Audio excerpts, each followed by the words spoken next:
Hey everybody, my name's Dr. Jonathan Lopez, and I'm many things in life. One being a Marine Corps veteran, the other being a dad. That's the most important role I have. So I started this podcast to interview dads and just discuss different topics with experts in different industries and really tackle everything from fitness and fun to faith and finance. Tune in, like and subscribe, and we look forward to having you every week. Welcome to Rad Dad Podcast. Hey, welcome back to the Rad Dad Podcast, everybody. We have another guest, another dad here this week, and we're talking pretty much everything again. We're going to concentrate a little bit on the community aspect, living in a community, what that looks like, what it looked like when I grew up, just hanging out with neighborhood kids and that, and why it's important, but just different aspects as well. My guest today, Vince, has his own podcast, Dudes Talking Freedom. Mm-hmm. So, they discuss everything under the sun, basically. So it's a great podcast. I've met Vince a couple of times, and I invited him on, and we wanted to talk a little bit. So, Vince, go ahead, give an introduction, tell us who you are, what you do, and all that good stuff. Yeah, well, one, thanks for having me. Hey, I love your podcast. Listen to the latest episode with Brett and Washing Your Face, which... washing your face, so that helped out a little bit. I've been exfoliating a little more. You're looking younger already. I know, right? We started the Dudes Talking Freedom podcast this past year, and it went really when COVID happened. No one really knew what the hell was going on, especially in our little community that we had. And we were just sitting around in one person's driveway, Luke, who's on the podcast. And we're all social distancing really well because we didn't know what was happening. And then slowly and shortly over time, a couple weeks later, we got really close, a little bit closer together. You're sharing one mic at that point. Exactly, yeah. Well, this is before we even started our podcast. We're playing Jenga in each other's driveways. And then when we're doing that, we're just talking about life, family, kids, and just, oh, your wife does that? Yeah, mine does too. All right. So I'm not the only one in that boat. Hey, what about your kid? Your kid does that? And you're like, yep, all right. So I'm not the only one that's experiencing this. And then just with everything going on in the world and your careers. So we said, you know what? This would be kind of fun if we actually started a podcast. And over time, we just kept saying it over and over and over again. And then after what happened overseas with Afghanistan and, the exit that just was, there's a couple of us on the podcast. Jeremy was like, this is it. We got to really start talking about this more, a little more serious. And we said, what should we call the podcast? And I was like, how about we just threw different names out there, and somehow we landed on DTF, which stands for all the guys out there apparently means multiple things. Yeah, Dudes Talking Freedom. And he bought all the equipment, and then now we've been doing it for a little bit, and it's taken off, and we're loving it. But it's a great way for all of us to hang out and bond, and talk about things that are on our mind, and it's been a great experience so far. No, that's one thing we talked about before we got on air was why we started our podcast, and I told you, hey, I wanted to encapsulate some of my knowledge as well as other dads' knowledge to, pass down to not only my son, but other kids out there that may not have a father and may stumble across this podcast later on in life. Or maybe it's a young dad that has no idea what they're doing. We've both been in that situation where you're sitting there, your wife is expecting, and you're like, what the hell am I going to do? There's no roadmap for this. No. There's no blueprint. There's no guide on what to do. So, having that available, to everyone out there on the internet is great. Well, your podcast name's a lot better than ours because when you have a 6-year-old who says, I'm DTF, and I'm like, all right, time out, kid. Are you DTF? She's like, I'm DTF. I'm like, Lily. And then other people at the restaurant are like looking at us like, what in the world are they talking? I'm like, eat your mac and cheese. Like, we're talking podcasts here, and now they're really confused because they hear we're talking DTF podcast, but it's a fun name. So you have a great name, the Rad Dad. They'll be able to pass that down. And it's been fun, and I'll share this too. I try to keep some of this stuff to myself, but if I find out that you're a new dad and your significant other's expecting, I usually try to ask you politely for your address, and I send you a gift. Okay. And it's this big box. It's Rolex. called, not a Rolex. Okay. I'm not balling like that. Right. But it's called a bump box. So they have all these out there for women, but they also have it for the expecting dad. Okay. And it's like a dad 101 book, like a onesie showing love to your dad, like stuff that for the kid and for the dad. And I do that because not a lot of dads get love when they're expecting a kid. It's all about the women. Like, I don't know why. Like we don't do any work. They're only growing Come the on, kids. So, right? But for instance, Brett, our mutual friend, I threw him a bachelor party. And I didn't get invited. Yeah, well, I appreciate it. You weren't around at that time. I know. That means we need to make sure they have another kid just so I get invited. Just so we can have. Is there a limit on how many of these you can have? There's not a limit. So, sweet. But Evelyn came. She was the second child, so it was. We didn't do it that time because the pandemic had came around. Is this where you took him to the strip club? That story? No, I'm just kidding. No, that was another time. I know, right? Jess is listening to this. Yeah. Like, wait, what? So this one, we just went out to the Frisco Star. We played flag football out there. It was just, I think there were 8 of us maybe. Just a couple dudes hanging out. Like it was the old neighborhood, and you were saying, hey, run a post to the car, and then I'll hit you. And it was like that. And then afterwards, we just had some beers, had some food, had a good time, and went home. Yeah. And it was just a great time to celebrate one of your friends being a new dad, coming into the frat, if you will. Yeah. And, saying, hey, we're here for you as well. And, that's what this podcast is for, to have all those dads out there that are in the frat. Yeah. Say, hey, if you have a question, call me, call you, email us, contact us somehow. Like we're here to help. So, that's one thing I love about your podcast is you're just talking about topics that, and I shared this before the podcast, that we would have talked about in the barbershop before. Yeah. Or talked about on the cul-de-sac, or, while our kids were playing in your driveway and my driveway. And that doesn't happen anymore. Mm-hmm. And one thing that I've loved about your community is you guys do that. A lot. Yeah. You'll have events all the time. And I won't tell people where you live. I don't want to spoil it. And I don't care. Have everybody move in there now. Windsong Ranch in Prosper, Texas. It is a mini frat house, but it's a golf cart community. Sure. And that's one thing that my wife, Andrea, and I fell in love with. So I'm from the Northeast. Don't hold that against me. New Jersey. Everyone likes to. It's okay. You don't have an accent, so we can't. Well, yeah. Certain words you'll hear me say like water or use guys and stuff like that. It comes out Wawa.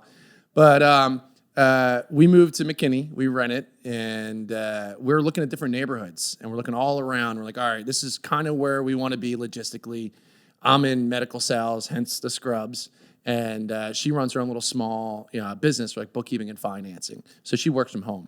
And so we're like, we really want to find a community like how we had when we were growing up, that parents just let us run around outside until, you heard them whistle when the sun was going down, Now I think just because maybe we're more aware of what's really going on with the internet and stuff like that, and I get Amber Alerts left and right, which is kind of scary. I was like, I want to live in a neighborhood that I can literally let my kids go outside and not have to worry about it too much. And we stumbled across Windsong Ranch, which immediately one of their, this is kind of a plug for them right now. They should probably have me selling some houses. But they had a Super Bowl event with like big blow up stuff, and they have a giant lagoon and pools. And immediately, the second we walked into this event, we weren't even living there.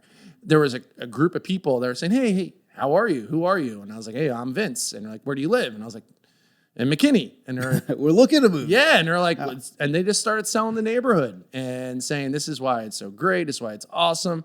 And at that point, when my wife and I were talking to that little group, we had no idea.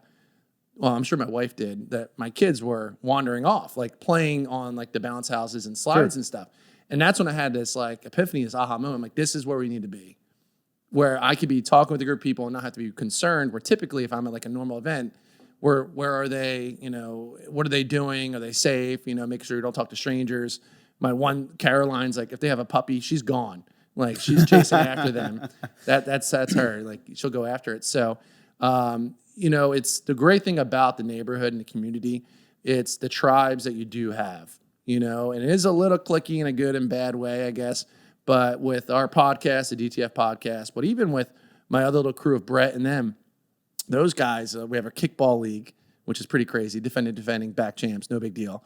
Okay. New kicks on the block. New kicks on the block. I know you guys pretty legit, So we take it a little more serious than other people. It's actually designed for like a networking event for people like adults just to play kickball. And we took it a little more serious than I guess you should.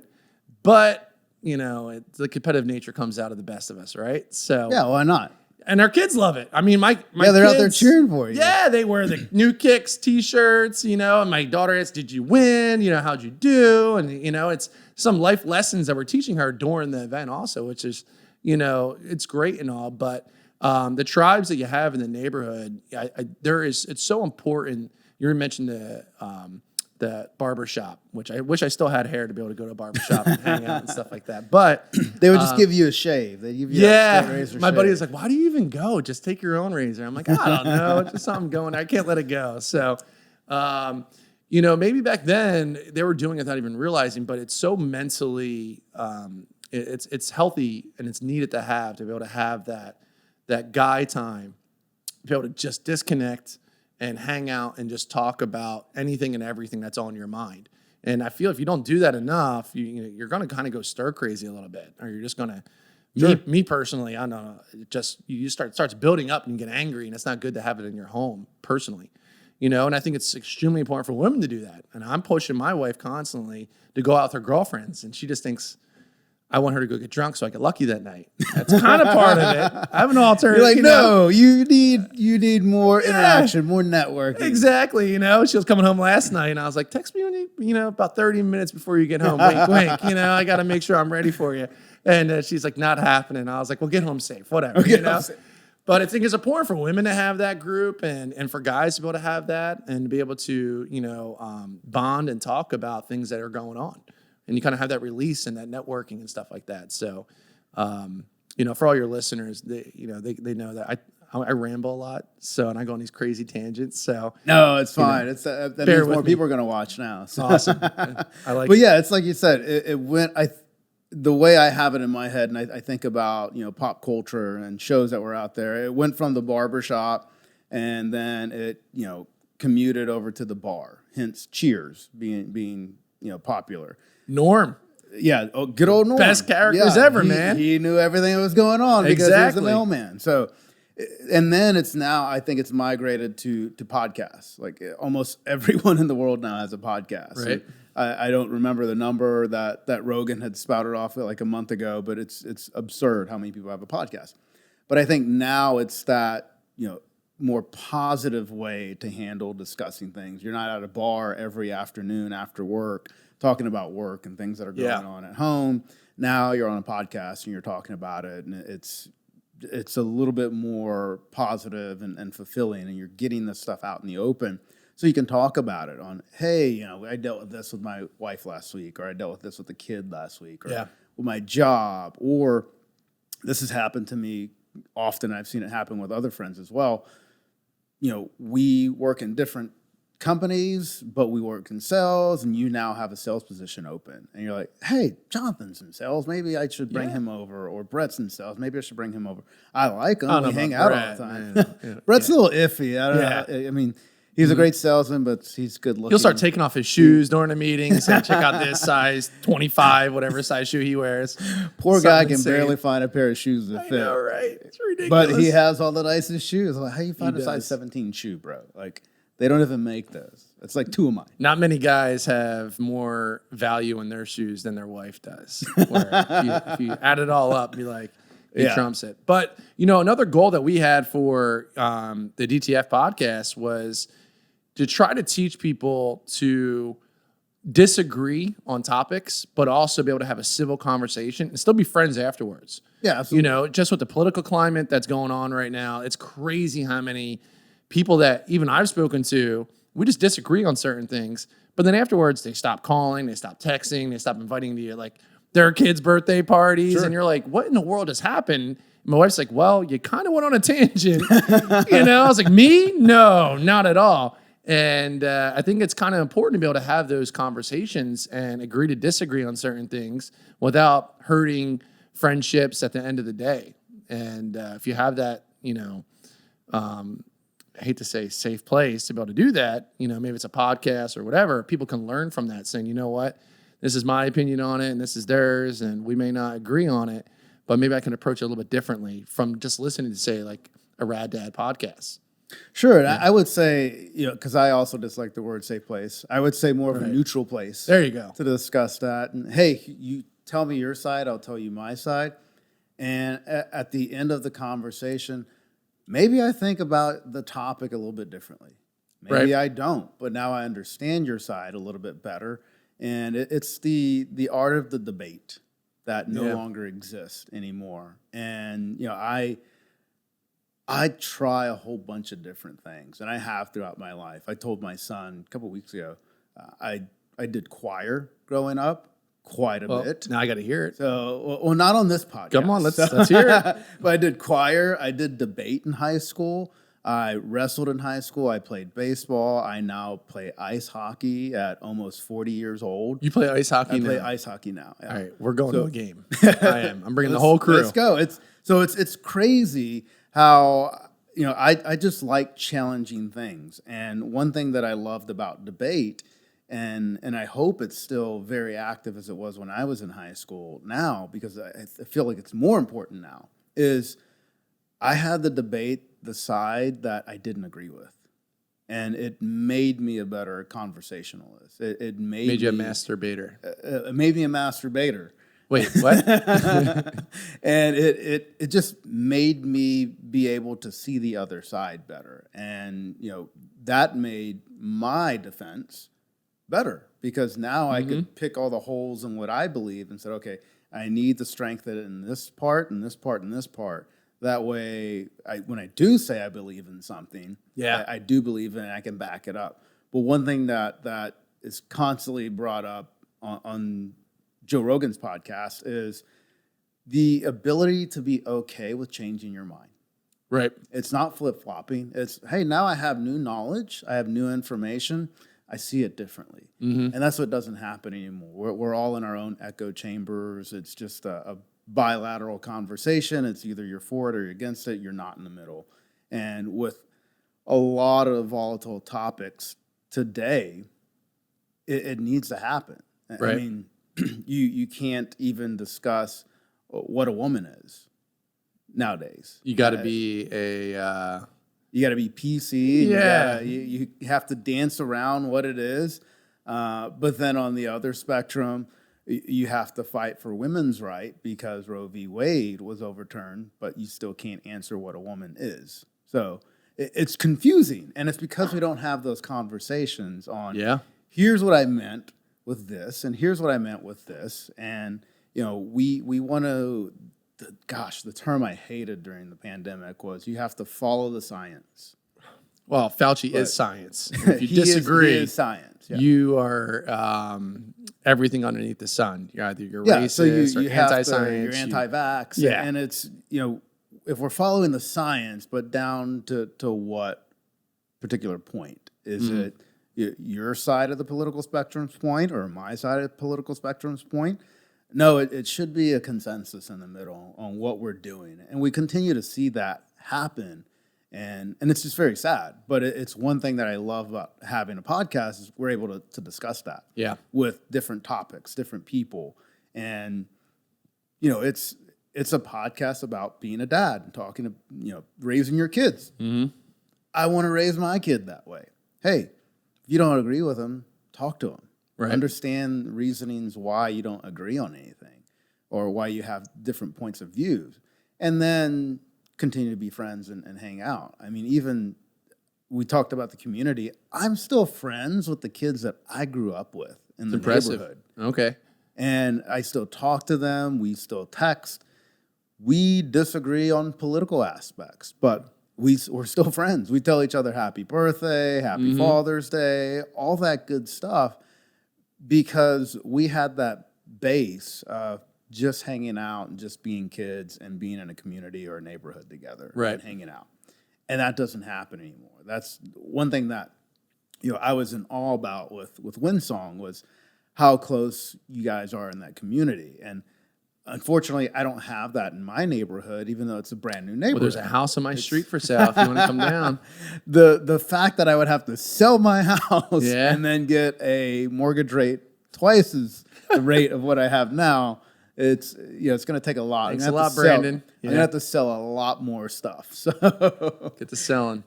So tell me a little bit more about raising your kids in that kind of community, because I feel like it's valuable, and in my head, valuable enough to pay a higher mortgage rate and to pay more for a house and to move out and be further away from stuff, because Windsong is further north than it's even here in the colony. Everything you said. That old expression, there's 1,000 ways to skin a cat. There's a lot of different ways to do different things.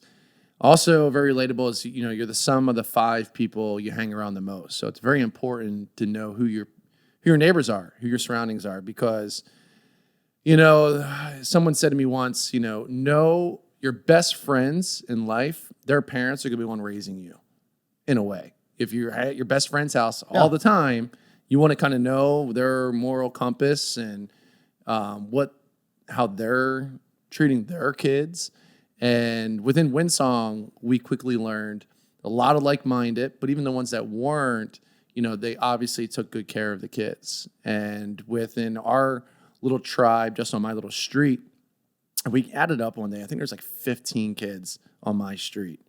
And not only the podcast that we have on my street, but also a couple other homes, we do vacations together. So we rented out massive homes in Dripping Springs, Lake Buchanan, and we're one big family all underneath one giant roof, and we get to interact with one another. But also, if it's my buddy Jeff or Luke or Jeremy or Steve, and I hear them talking to Lily, who is just barking out orders of, I want a goldfish, not pizza goldfish. And they could say to her, hey, Lily, no, this is what you're going to get, and this is what you asked for, and we're all cool with that. And there's been times where the kids in my backyard decide to take little cupcakes and play wiffle ball and hitting them at the house, my house. The 2 kids don't even live in my house, just destroying my house with cupcakes.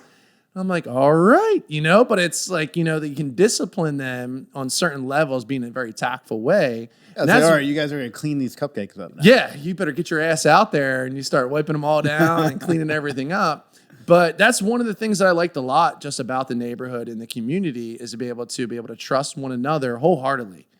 Where in the heart of COVID, when all the daycares were shut down and kids weren't going to school, we would have them all at one house and playing there. They'd be texting one another saying, hey, Lily's at my house right now. I'm like, sweet. Yeah, Caroline's over here right now. I'm like, awesome. How are things going? Good. Don't let them eat you out of house and home. Send them home for lunch. And that's the whole neighborhood is like that, where people just have these little impromptu block parties or house parties, or we'll watch your kids. One of our most popular podcasts that we have is with Conley Anderson, who I'm sure you've heard. He's a country singer. I don't know if you've ever heard of him or not. No, I'm not huge into modern country. Right, he sings Mr. Red, White, and Blue. I'm old school, like Garth and Clint. And which all was a the great greats. concert from what I hear about. A lot of people went to that. I heard he went for like 3 hours, which is crazy. But Conley, he was just saying to me the other day, he's like, look, my daughter's staying home all the rest of the summer right now to spend time with her family and with their mom. Have Lily come over whenever. He's like, we'll take care of lunch. We'll take care of dinner.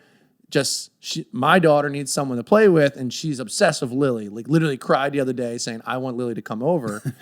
But it's just that type of neighborhood where I'm like, all right, you know what, Lily, if you're good today, and you do X, Y, and Z, and you make your bed in the morning, and you brush your teeth, and you get yourself dressed, and she's about to turn 6, and she's almost there at not peeing the beds, so every now and then we'll put a pull-up on her. I'm like, if it's a dry diaper for 5 days, you'll stay home from daycare because she's about to go to kindergarten, and we'll take you over to Everly's house. And then it's like a goal that we set. And I love that strategy, yeah. And then, but it all comes back to the community that we're in, that never in a million years I ever thought of like a guy who I just met a year and a half ago that I would trust, of leaving my kid there for an entire day. And that is really, the mantra of our community, and looking after one another and making sure that the way I treat my kid, I would treat your kid. And I know they're going to treat them the same exact way, because if I have a good relationship with them and I know their moral compass, I feel confident and comfortable with doing that, which we live in such a scary world now that you read all these horrible stories of what may happen at people's houses. Oh. You never know that it feels good knowing at the end of the day I can sleep at night that I put myself in a position to be able to do that for my girls. And it makes you feel really good at the end of the day. Yeah. No, and that's a great point, that you're communicating with the other parents, and you're communicating with your kids as well. They're obviously they're not old enough, but I got this from two dads that I know that I'm very close with. So I recently bought Christian a Syncup Kids watch. We're on T-Mobile, so it's Syncup Kids, but they also have Gizmo watches as well. So it's a GPS, but it functions like the iWatch, to where you can call, you can text from it. Gotcha. So my nephew has one of these. Yeah, I know. I always know where he's at, but I can communicate with him and say, "Hey, I'm going to pick you up at this time from your friend's house," or be ready from your mom's house, or he can communicate with me. And he's only had it a couple weeks now, but the messages he leaves are hilarious. He's like a little adult. Like, text me back, call me if you get a chance. All right, love you, bye. And he does the same thing to his mom. And she sent me a text. We're divorced, and she's able to communicate with him a lot more now. And she texted me one morning. She's like, "I absolutely love this watch." And she's like, "I get to talk to him more and communicate with him, but he's also like a little kid and a little adult at the same time." Right on. Because the little kid part, like, he'll change the voice. It has a voice changer on there for characters. And he loves that because he's just a little kid, but he'll leave his mom this sweet message in this weird, creepy robot voice. So, but she loves it because she can communicate with him, but also know where he's at. And it's got a school mode, so he can't do any of that stuff during school, but it still tells you the GPS location and if he leaves school and things like that. So it's great for the community, especially when your kids get older, to be able to communicate with stuff like that. 100%. The other thing that I absolutely loved about it is he cannot communicate with anyone that I do not put in his contact list. Even better. And he has zero access to YouTube or the internet on that watch. So it's strictly GPS and to communicate with people that I know or his mom know that are picking him up or for emergencies and things like that. It's amazing what the kids pick up on. I mean, my soon-to-be 3-year-old was at the lagoon the other day with her little fake phone, little plastic one. She goes up on the hill, and she's talking on her fake phone saying, "I'm on a conference call. Hold on." And I was like, "Oh, no. Where'd she learn that one?" And of course, I'm throwing my wife under the bus, and she's like, "She got that from you." And I'm like, "What?" Because I might be on a call when I walk in the door, and I try not to be, but you got to, if you want to live in a nice house or something like that, or, sometimes you got to take calls, But if they pick up on all that kind of stuff. So when your son's saying like, "Hey, call me back, love you," whatever, they're picking up on everything that we do. And, there's a huge magnifying glass on it. So I saw the phones years ago where, I don't know if they still have it. It's just preset 1, 2, 3, 4, where like 1 would be like mom, 2 will be dad, 3 will be aunt. Yeah, I think they still have those. They still have those or not. Lily wants one really bad. She's 6 years old, and I'm like, no, like, not going down the phone route yet. I don't know what year you got to hit that. I don't know if you have recommendations, but she's a whiz just on YouTube Kids alone. And I try to observe and listen. Not a fan of the Ninja Kids, it's not very educational. They just zone out on it. Sure. I don't mind Blippi, even though he drives me nuts. At least it's educational and they're learning and stuff like that. I'm not sure if you're familiar with Blippi. Blippi, I think Blippi hit right when Christian was younger. So I watched my fair share of Blippi. Yeah. All I know is that dude makes a killing. Crushing it. Yeah, he's crushing 15, it. 16 million a year or something like that. Doing something he started for his nephew. So Right. he didn't even have kids. He started for his nephew to make videos for his nephew. Yeah. And then boom, $2 million. Like, man, I'm gonna make this career. So, but to your, we're discussing the phone thing, and on your last podcast, you talked about TikTok and reading the terms and conditions of TikTok and being able to have access to all of your crazy. computers and iPads, even though you're not using TikTok on that, you're agreeing to do that. Yep. And, I don't have TikTok on my phone. I didn't believe in it, especially, being former military. And when I saw that the military couldn't have TikTok on their phone and the reasons why, and then the company I work for said no TikTok on your phone, we're worried about IP theft and what that app can do on your personal phone and your company phone. Oh, yeah. So I think we've always known about that. It's just been put to the forefront now with people reading the terms and conditions and saying, hey, here's what it is. But the point I was trying to make was TikTok in China is totally different than it is here. They highlight academic achievements for kids and science projects, and here's what we're doing, here's what we're trying to accomplish, and they even cut it off at But here 10 we're glorifying dance moves. Yes, we're glorifying dance moves here on little kids shaking it to songs they should not even know the lyrics to, and doing that and saying, hey, you have 20,000 people that watch that. Oh, you hit 1 million people, and who knows if those numbers are even real, but it's a huge dopamine hit, and our bodies are not created for consuming that much dopamine. And I know far too much about dopamine right now because I did an actual dive with my doctor on it because I was feeling fatigued and tired, and I have diagnosed ADHD, and I was like, man, I don't like the stimulant drugs. I don't like this. So we did some tests, and he's like, we got to put you on he's like, cocaine. No, I was kidding. He's like, you're going to need to find that off-label. Right. So, but it's, it was ridiculous how much or how quickly I actually consume dopamine. He's just like, there's two types of people. There's people that don't, break down dopamine quick enough, so they have an excess in their system. Okay. And then there's people that really digest it quickly, so you can break it down and it's out of your system. And he's like, that's why you feel tired. That's why you have a hard time concentrating. You're bored. He's like, so we need to increase your dopamine levels. Here's what we're going to try to do from a sleep aspect. Lay off the caffeine for a while, and we're going to try to reset the whole system. Yeah. And it's been great finding that out. But one thing that he pointed out was, he's like, and stay off of social media.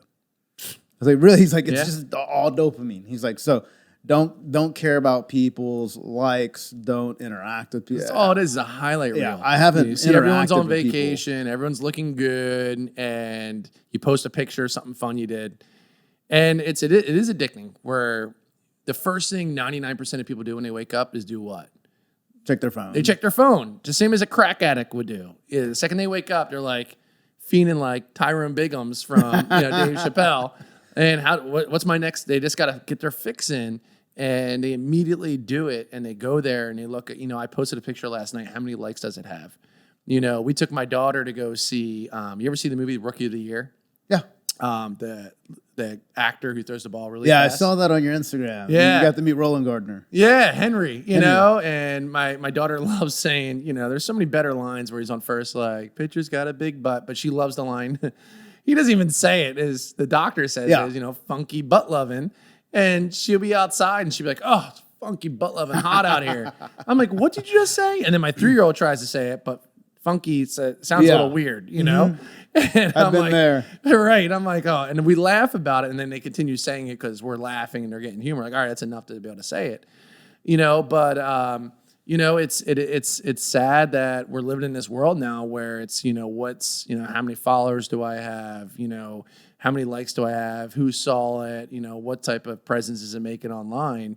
And it's hard to be able to pull back on it and to be able to just walk away. So is that what you did? You got rid of your Facebook, your Instagram? No, I didn't get Twitter, rid of it. I just didn't get on it as much. Okay. So it was still, obviously for the podcast, posting for the podcast, but not posting as much on the personal stuff. Well, this is what I'm really scared about. You have daughters or just no? I just have a son. Just a son. Okay, I got 2 kids I know of. All right, that's a joke. That's a joke, Andrea. That's a joke. Okay, so I'm super nervous, and I'm sure millions of other people You're nervous about other women coming out? No. Yeah, I know. You're not Sean Kemp. That knock on the door, right? I'm just waiting for that. But it's these girls, I even noticed Lily, who's 6, is comparing herself to other girls just on YouTube videos and trying to act and dance. You know, I'm like, all right, you know, like let's pull back a little bit. But it's, same as before, it's all edited pictures for the most part. They have all these filters on them. And then that's one part of it, is they try to be someone that they're not.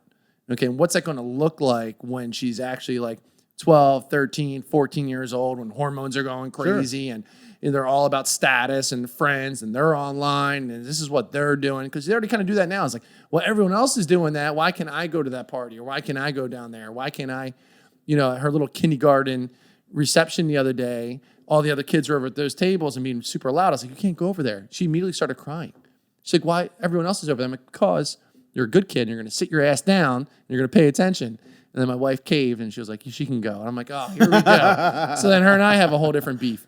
But the second thing to that is there are some things on either Dateline or 60 Minutes or whatever where moms made Instagram accounts for their 13, 14-year-old daughters. And within 30 minutes, they had creepers sliding into DMs. That doesn't surprise me. There's apps they have to be able to catch those individuals of someone else. But it's what in the world is going on? And even on the 60 Minutes, they had like their 14-year-old daughter. They talked to her for weeks on end just about not talking to strangers, not meeting up with people. They had a whole undercover sting where the parents were in the van, okay? She thought she was meeting a 16-year-old boy at the park who was like a younger looking dude. And it was obviously all done by like 60 Minutes. Sure. She actually jumped in the truck with the guy. He's like, hey, the kid you're talking to is not here, but he's at the house. I'll take you. And they get in, the parents in the back seat, like, what are you doing? We just talked. And she started breaking down crying. But it's that quick and it's that easy and it's that simple. Even if you harp on it, that's what I'm petrified about, that kind of stuff. I'm absolutely petrified about where social media and what it's doing now to young kids, specifically young girls. And suicide rates a lot higher on it, which is really scary because they're comparing themselves to other people. They're seeing parties that are going on they're not invited to. They're looking at their weight, and it's all fake. It's all just a facade to me personally, you know, but it's... No, I think a lot of people would agree with you. I mean, especially a lot of parents would agree with you on that. Like, it's fake. It's, to your point, I say it all the time, it's a highlight reel. Right. And I don't know how many people out there have seen a highlight reel, but no one's ever showing you the failures. Right. I mean, you see a highlight reel of Jordan or LeBron, they're not showing you when he missed a shot. Mm-hmm. When he, didn't get back on defense, it got dunked on. And here's the deal. They're showing you all the dunks that he made. Here's the messed up part, is that when you put something negative out there, then it's like, oh my gosh, what's wrong, Vince? Are you okay? Is everything all right? Yeah. Like, no, I just had a bad day. I don't want to tell people about it. I don't want to show you my awesome vacation I went on last month. I want to tell you about the deal I just lost that I was working on for the past year and a half. It was huge commission and it sucked. Everything today sucked. And then now people are like, oh my gosh, I think we're worried about Vince. And I got a phone call from this person, phone call from this person. I'm like, can I not just vent on it? So Exactly. It's almost we're enabling for it to be a highlight reel, because if you're petrified or anything negative, because then everyone's super concerned, which I guess is not a bad thing, but it's just, making sure that everyone continues writing positive things. Sure, they take it too far on the other side of the spectrum of, something's really wrong with Vince. He's at the tipping point. And you're like, no, I just had a bad day. You're right. I just had a deal fall through. And, obviously people that don't work in sales don't know how crumbling that is and how crappy your day just got because that deal fell apart. Crazy, stupid example. My mom passed away a few years ago from multiple myeloma, but about 10 years ago, Step Brothers had a quote where he's like, I swear to God, when my mom's of age, I'm putting her in a home. And I thought it was a funny line, and someone else had something. So I posted it as my Facebook thing, and I had a dozen people reach out to me and be like, is everything all right? What is going on? What's wrong with your mom? My mom's Vince? like, what are you posting online? I'm like, it's from Step Brothers. I had to take it down. I'm like, all right, it was from Step Brothers. It was funny. It was right around Mother's Day or whatever. She's like, your sense of humor is terrible. My wife's like, yeah, your jokes aren't funny. But at the time, but relating it back to what we're just talking about, you can't post anything negative or anything that's troubling you just because you just get bombarded with, people. Sometimes it's nice to vent. You know, Well, it's nice to vent. And I think the other part about not posting negative stuff or even controversial stuff sometimes is, especially on the controversial stuff, you're looked at either a conspiracy theorist or you're looked at as, oh shit, I'm gonna get canceled now, and I'm gonna lose my job, and people are gonna come after me, and yes, people that are watching this, I do listen to a lot of Joe Rogan. I like him. I think he's funny. Right. I think he's doing a great job. Crushing it. You can't cancel that guy. Yeah, you can't cancel that guy. But I went to his comedy show that he had a couple weeks ago when he was in town for UFC at the Majestic. All right. And we were at the one, and did Brett tell you? Yeah, you went to the Dickies one, the one in Fort Worth. He is fucking hilarious. But good. the way he puts it out there is he's like, I'm not homophobic. I'm not racist. I'm not this. He's like, I grew up when it was called talking shit. Yeah. He's like, that's what it is. He's like, so that's all we're doing. We're joking with each other and this and that. And he talked about when they tried to cancel him for saying the N-word. What word? The N-word. Neighbor? You know what word. Say it. No, I'm just kidding. So, but the Rad Dad's canceled now. But he talked about the whole deal behind it. He's like, yeah, I used it. Yes, I said it. He goes, but damn, you put it in a compilation video. And he's like, I even thought I was racist for a moment. Yeah, that's pretty bad. Yeah, there was no context around how he was using it or what he was using it for, and that's not condoning him using the word. But he just said, things get taken out of context. And that happens all the time in social media. They see one thing, since it's supposed to be a highlight reel, and you post that you're having a bad day, you're depressed, your deal fell through, and now people will think you're on the brink of suicide. Yeah. Which very well could be, but there are often, red flags along the way that kind of show, okay, Vince or whoever it may be is a depressed person. They can go off onto that end. Maybe they need to see someone professionally. But everyone should. Someone to talk to. That's what Norm was the bartender. I mean, he was sitting on the other side, but the bartender back in the day was kind of your therapist. Yeah. Throw a couple back, and next thing you just start talking, you unload. There's a great story. I used to run when I ran my little small business, I used to talk, run like a little motivational meeting before they go hit the field and knock on some doors and stuff like that. You probably have heard it called the worry tree. And it's this older guy, and he's a construction worker, and he has this new apprentice type guy, and he's in his young 20s and stuff like that. And, he lives paycheck to paycheck, and the apprentice guy used to walk to his house, and they would go to the construction site, and this beat up truck was kind of rinkety or whatever. And they're driving back, the truck breaks down, everything went wrong on the construction site that day. And the young guy looks at the older guy, he's like, man, this has just been a really shitty day all around, right? And this is like his first week. And as they had to leave the truck about a half a mile from their house, they're walking up, and the older guy just stops, and he looks at the tree. He does one of those, just kind of smirks at it, goes in his house. Biggest smile for his kids, gives them a hug. What's up? How was your day? Tell me about school. What you learned today? And the kids are just ecstatic. And the younger guy who we invited in to have dinner at his house was like, what just happened? Why are you so happy? Blown away, right? They have dinner at the house. He walks him out, and he says to him, he's like, look, today was a pretty crappy day. I need to ask you, it's been bugging me this whole time I've been at your house having dinner. Thank you so much. It was very nice of you.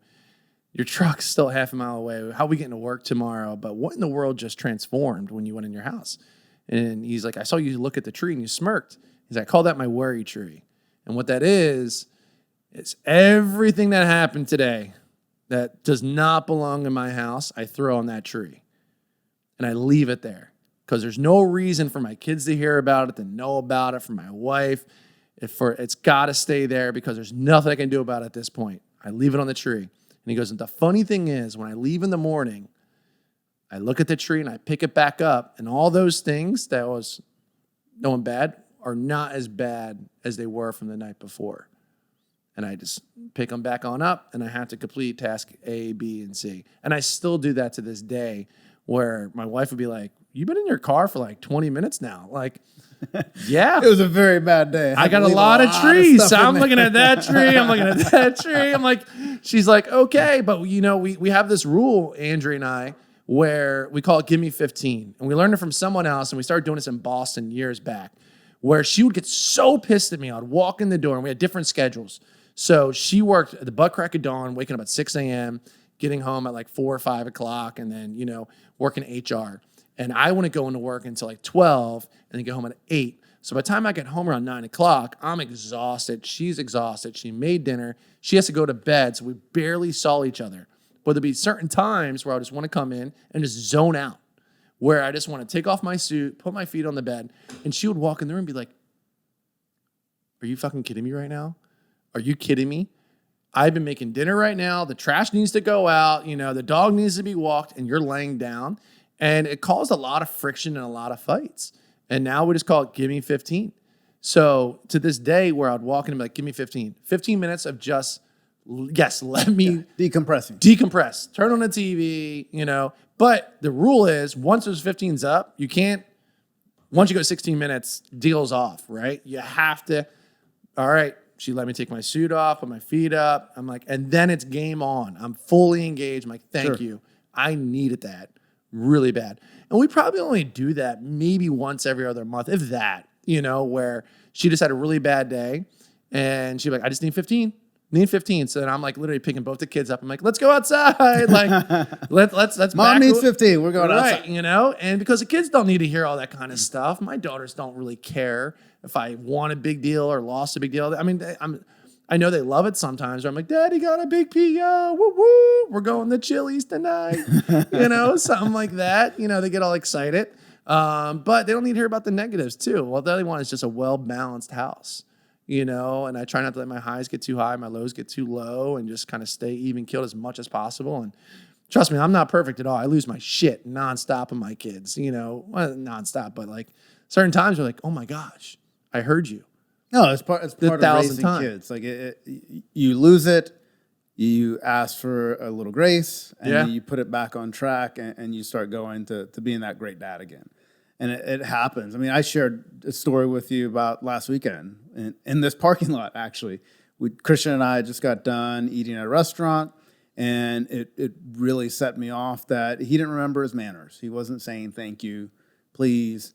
And I had a conversation with him in the parking lot of, hey, your grandmother is no longer going to come and pick you up and take you to buy that new set of Legos. And I'm canceling stuff. We're not going to have any fun events this weekend. Like, that's it, bro. We're going to hang out at the house. And he looks at you and he's like, I swear to God, when you're of age, I'm putting you in a home. Exactly. I'm never going to get to that point where I have to be in a home, though. That's what he doesn't. Right. You're like, you're no longer following Vince Conley on Facebook. Yeah, so it was just one of those things of resetting and re-emphasizing, hey, what our family values are and who you should be as a human and how you should treat other humans. And it was just, hey, and his big thing, we talked about this earlier, his big thing is liking to watch YouTube. He's not allowed to watch YouTube at my house anyway because I think it's bad for him. Even YouTube Kids? YouTube Kids is okay. Okay. But that's what I took away from it. I was like, no YouTube Kids, none of this. Like, you're going to play with all the damn toys that you have in the house. And the world's just melting around. Yeah. Oh, I can't get on YouTube Kids. Yeah. Or I can't do this. But it was a way to emphasize with him that, your actions have consequences. And sometimes you don't like those consequences. But I have to reinforce that as your father and make sure you understand the importance of saying please and thank you and why we do it. It's a respect issue. And you should respect the server just as much as you do the owner of that restaurant and treat them no different. 100%. Yeah, we're big on that in my house too, where I feel Lily and Caroline, I feel like I'm picking on my daughter right now, but it's, hey, where's my mac and cheese? I'm like, where's the please? Where's the thank you? Yeah. The Four Seasons is closed, Lily. I say it to her all the time. I don't know we're at the Ritz-Carlton. There's certain times where, my wife would be like, hey, you guys want mac and cheese? Do you want pizza, chicken nuggets? I'm like, what are we doing here? What are we teaching our kids? I'm like, and this is just her and I, different parenting styles. I'm like, when I grew up, and I feel it's the reason why I overeat now. It's because I was programmed as a young child, that if I don't eat everything on my plate, some kid in another country, would be really pissed at me right now. And I said to my wife, I was like, I kind of had this epiphany where I'm like overeating nonstop because I grew up with, God forbid, if I don't eat everything on my plate, please, thank you, eat everything off of it. And I still kind of have that condition now, but my kids, I'm like, if you don't eat that, and then I'm like, oh my God, I'm literally doing. I'm my dad. Right.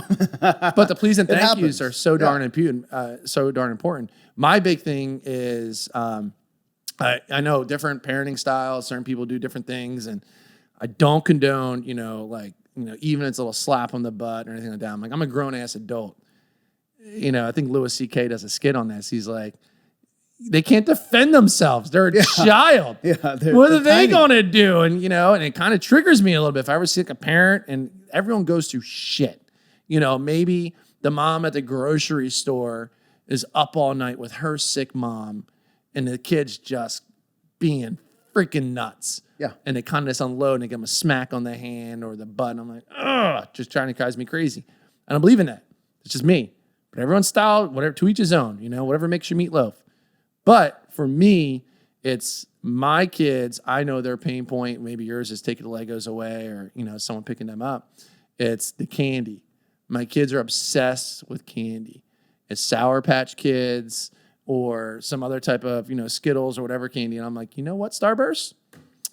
It's going in the trash. And even my wife gets scared where she sees me go over there and I kind of do like this walk. I'm like, watch this, babe. And I hold the candy real high. And I go over to the trash can, I open it up, and they're grabbing me. No, don't do it. I'm like, but because you weren't listening, you didn't do X, Y, and Z, you didn't clean up your room, you didn't clean up the playroom, and I'll hammer home of why I'm doing it so they understand. And I'll grunk it right into the trash can. And they're like trying to go in the trash can, and I'll take the trash out. And my wife's like almost in tears too. She's like, the one time I almost threw her candy away the one time. She was like, no, not that candy. And I was like, all right. Not that candy, it's mine. Yeah, I was like, okay, so, but it's teaching them good behavior and good habits because we're just out at the American Girl Bistro. I'm like, look, unfortunately, if you continue doing this, we're not going to Lagoon, and I'm throwing away X and Y, Z candy in your little basket. And immediately they're like, they start sitting up. We'll behave. All right, okay. And then they start negotiating a little bit. And I'm like, I don't negotiate with terrorists, okay? I don't do that. Because Caroline's like, I'm being good. You can't throw away my Sour Patch Kids. I'm like, no, you're both together. You're a team. So she's being bad. So then she's looking at her, and they start like, Lily, you pit them stop. against each other. And they start getting mad. I'm like, you see what happens here, guys? But it's great because when they do play together, and they are being really good, and they'll come to me like a team approach, being like, go upstairs, go look at the playroom. We cleaned it together. I'm like, great job. Let's go celebrate. Let's go to Menchie's. Let's get some ice cream. And that's just my style. That's my little 2 cents. No, and you'll learn this. I think every parent does. I've learned this about my son. When he does that, and he's like, hey, look, I cleaned up my room. And I always have to open the closet. And boom, it all falls down. And I'm like, bro. Yeah. I used to do this when I was a kid. I know all the tricks. I know you put it all in the closet. Come on. Right. And it's to our point, it's making sure they understand the boundaries and making sure that there's consequences if they cross those boundaries and they go outside. And I think reaffirming it at this age helps to that age when they are allowed to get a phone and be on the internet and text and they understand the boundaries of not sending pictures, not meeting up with people they're not supposed to meet up with, letting you know where they're at. And, yeah. I mean, I only know, high school's 5 years away for my son. And I'm like, I know what I was like in high school. So, what am I going to do to kind of rein that in? Or, Could you imagine Tinder in high school with us? Oh, golly. I'd be in so much trouble with all or that some stuff. of those other apps that are out there. Kids text. We used to literally have to handwrite notes, fold it up into like this crazy little and then square. sneakily get it over to your crush. Sometimes have to give it to a mule, someone else, right? Yes. Be like, hey, can you give this to so-and-so? And they'd be like, she's in another class. Third period. Yeah. Don't forget. And you would see them at fifth period at lunch. Like, hey, did you give that note? I got you, dog. I'm like, all right, cool. Just making sure. Because I got a note back. I passed the other mule in the 7th period, and she never gave me a note back. And I specifically put yes or no, pick one. I never got an answer. But now they have all this technology instantly, like you're saying, like AirDrop, picture messages, instant messenger. I'm nervous. I really am. And you got a boy. You got to worry about one penis. I've said that a million times. I got to worry about all of them. I mean, like you said on the 60 Minutes piece. Yeah. They were on IG for 30 minutes and they had already had DMs from creepos. And my girls are cute, man. They got my wife's looks. So I know I look good on the camera right now, but trust me, it's all Andrea and I'm nervous as all hell. But like you said, we set the groundwork now. We do the best we can, and hopefully they pick up some of those breadcrumbs and they actually live by them. That's my goal, at least. Hope so. I think that's all of our goals. Yeah. And it's just, it starts at home, where I believe a lot of stuff starts. And, I was talking to Joe, the producer here before, and, congratulations, Joe, on, being a new dad coming up in October. Buddy. And we were talking about all the different aspects that are going on in the world and things that we have to watch out for. And I was talking about school starting on Wednesday. Mm-hmm. At least it starts for Wednesday for us. Same. I don't know about your kids. But, I've always been a big proponent of year-round school. And it's not because I'm a big nerd and I think people need to learn more. I think it's, number one, it's a disservice to the teachers. They work so hard throughout the year to teach our kids and to help them learn everything they're supposed to learn, and then also, re-emphasize that community aspect of what they're supposed to do with other humans and interact and be social. And it's that gap during the summer where those kids lose all that knowledge and they regress. And there's no formal study that I know of, but I would guess that it takes a good 6 to 8 weeks for those teachers to reteach those kids and to get them back on track to learn new stuff. That's a good point. Which is why we're probably behind as a country from an educational standpoint. Yeah. And we'd rather be on social media and Snapchat and TikTok and all the other apps that people have out there to consume our time, instead of learning more and figuring out, hey, how do we tackle some of these issues that are coming in the future, that are happening now? And, for parents that, like myself, that work in sales and work full time, man, it's so easy when he's in school to manage my schedule and work and, extracurriculars. But when it's summertime, it's difficult. It's a nightmare. Like, I look forward to Wednesday because I get that normalcy back of knowing he's at school, everything's being taken care of, and being able to balance my work schedule with my personal schedule, as well as when I'm hanging out with Christian. And I wish that we would all get on board for that. And it makes no sense. Do you work year-round? Yeah, I work year-round. Everyone works year-round. So if someone says, oh, well, a teacher needs, no. Why? Everyone else works year-round. So now you're saying this one profession can get and 3, at the same 2.5 months off. It makes no sense. We can work in there long breaks like we do for Christmas and have a Christmas break, a fall break, a spring break, a summer break, and have those worked in there so they still have that time off that they're used to. And of course, yes, all the teachers listening out there, pay you more. I know that's what you're asking for. You're asking to get paid more. And, I don't know about your profession, but, my profession, you ask to get paid more, they ask you to work more. Right. So, or as, it's been put to me several times, well, you want more money, go sell more. So that's what I have to do. I have to go put in more time and work to go sell more and close more deals.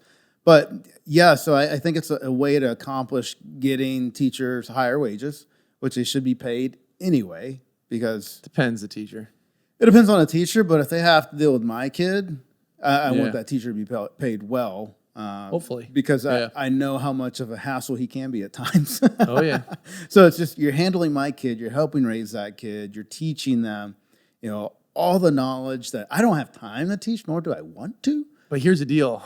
Now you got to worry about what they're teaching them. So one of our best podcasts that we have on the DTF, on the Dudes Talking Freedom podcast, was Amy Borden She's from Connecticut, and she was on Tucker Carlson. She went viral that they were teaching the kids in 8th grade about pizza and consent.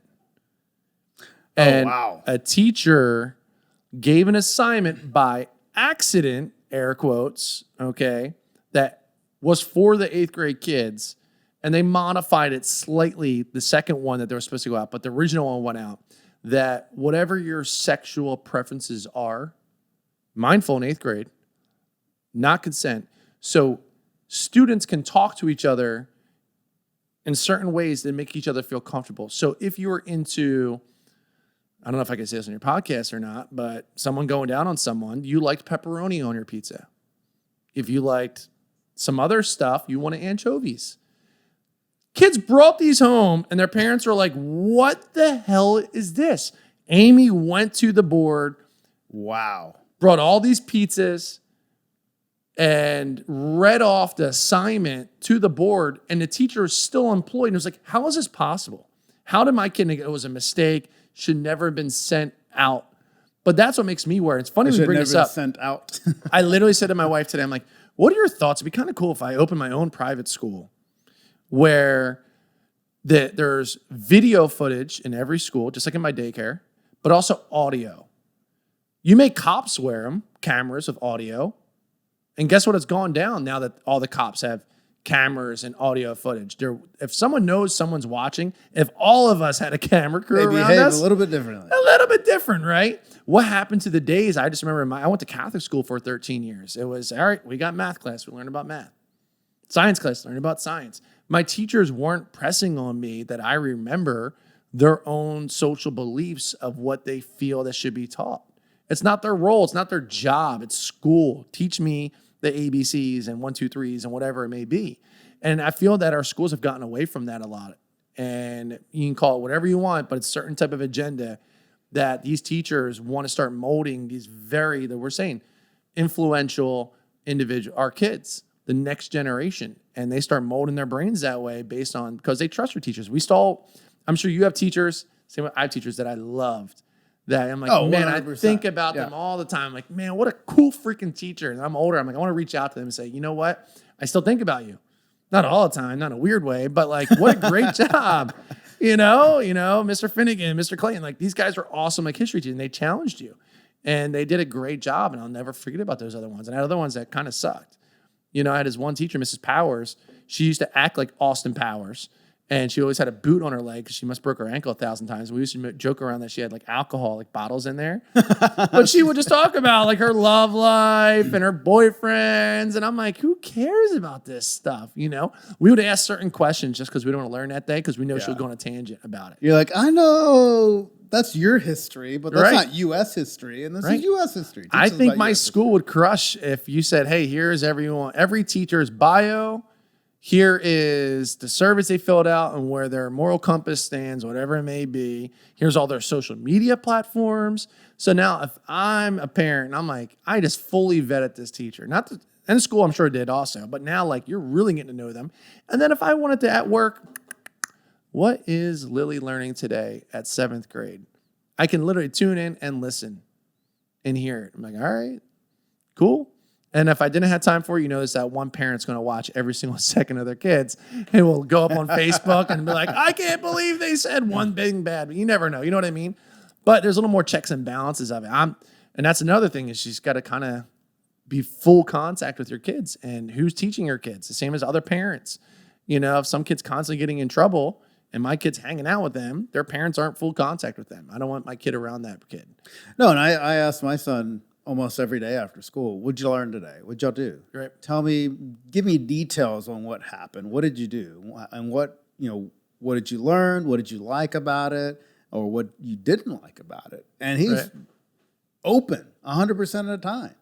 And some days it is, I don't know what I learned. Yep. It was a boring day. And we just talked about it, having a bad day. Maybe he had a bad day. He didn't want to listen that day. It happens. And I think too many times we don't give kids enough grace when we're like, well, they're just little humans. They have bad days. They have good days. they don't want to do things. Maybe they slept bad. Maybe they, slept too much, didn't sleep enough. Who knows? Maybe they didn't have a great lunch that day because there was something they didn't like, so they didn't eat much. So now they're a little malnourished that day. But it's, giving your kid that grace to say, I had a bad day, Dad. I didn't like that subject, or I don't like this subject, but I love this. And, thankfully, my son's at a STEM school and he loves engineering.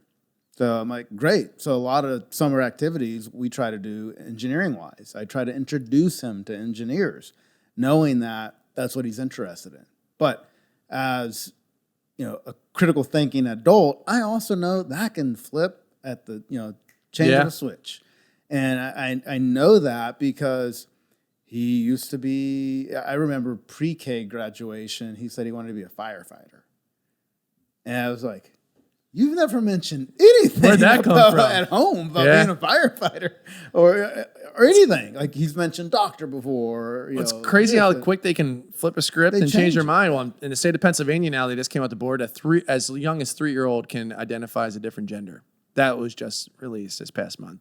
Yeah, and I saw that too. And there's situations like that where I just think and I shake my head and just praise God that I live in Texas, where we're not allowing a 3-year-old to make that decision or any decision as a 3-year-old. It's basic common sense. You would think. And I think we have that down here in Texas as well as Florida from an educational standpoint of what we're allowing children to make decisions on, what they're being taught. I know other people have some other issues with some of our other laws, but it is what it is. You can't be perfect at everything. We can't agree on everything. And I think it all goes back to the children. It goes back to the community and how you raise them. And one of the reasons I started this podcast was not only to encapsulate the knowledge that I have to pass on to my son if something were to happen to me, but at the same time, I wanted to shine a light on how important fathers were in the household. And during the pandemic, I had read a study through Harvard, and there was two opposite sides. One saying that it didn't matter that fathers were in the household, and one that did. Mm-hmm. And the funny part is they talked about the former president Obama, how he actually shined a light a lot on dads in his speeches. And he talked on Father's Day about knowing the importance of a father and how much he strived to be the father that he didn't have for his children, and be active and be involved with their lives. And he even touted, I know we all know the statistics that if you don't have a father in the household, you're 5 times as likely to end up in jail, to end up as a teen parent, and to repeat what happened in your life. And that's to not be a father that's active in your child's life. So he's like, that's the importance of being a father. And he had made this speech on Father's Day. And while I do not agree with him on a lot of his political stances and viewpoints, I agree with him on that. It's important. And the data shows that throughout the ages, that an involved father means the world, literally, because it involves the world and everyone around us.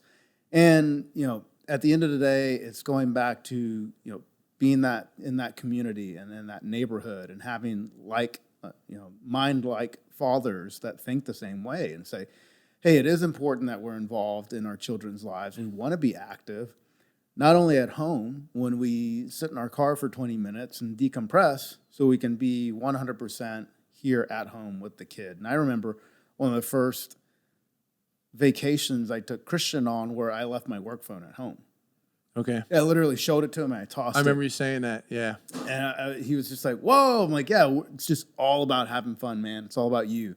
And I think we forget that sometimes. Like you said, they pick up on everything. Yeah. Like your little one saying, hey, hold on, I'm on a conference call. Yeah.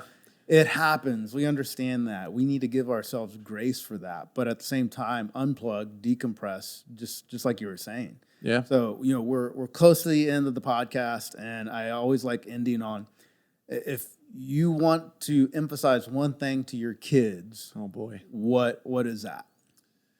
Yeah, I remember listening to a few of your podcasts where you asked that, and on the way here, I was like, "Gosh, man, there's so much I could say to my kids and my girls." There's two quotes I say a lot to my kids: is tough times never last, tough people do.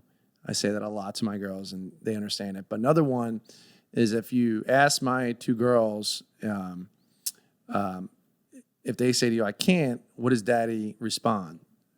And both my girls will say to you, and my 3-year-old struggles saying it, there's no such thing as can't, it's just difficult.